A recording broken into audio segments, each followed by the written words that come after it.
Drahá Kristýnko, vzpomínáš, jak jsme se viděli poprvé? Já měl tu kožnou bundičku a ty ten nejkrásnější úsměv, jaký jsem kdy viděl. Už tenkrát mi hlavou běhalo, že holku jako si ty s jedou vezmu. Logika mi říkala, že zatím ještě ne, ale nakonec, díky bohu, emoce zvítězily nad logikou a vzpomínáš, jak jsme se poprvé políbili? Cítil jsem v sobě takové šimrání, že možná ty jsi ta ona, o které jsem snil.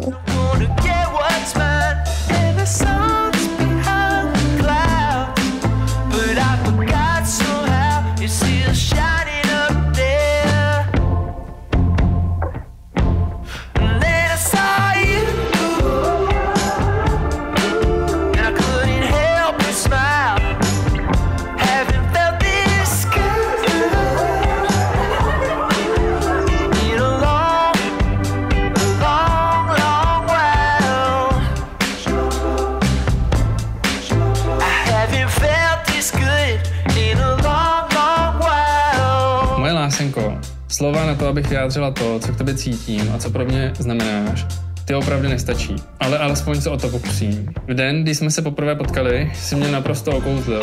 Máš krásnou osobnost, čistou duši a k tomu jsem mega fešák. Bála jsem se do tebe zamilovat, ale jsem šťastná, že strach nezvítězil a já si dovolila tě začít milovat.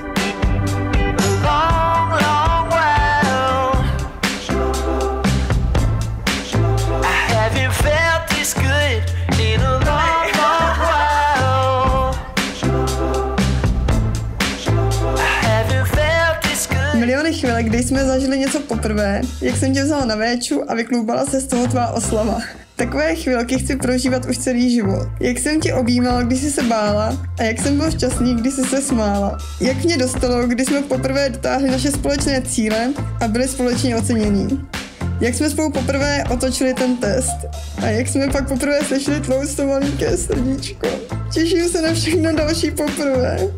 Miluji tě navždy, má lásko, tvůj Martě.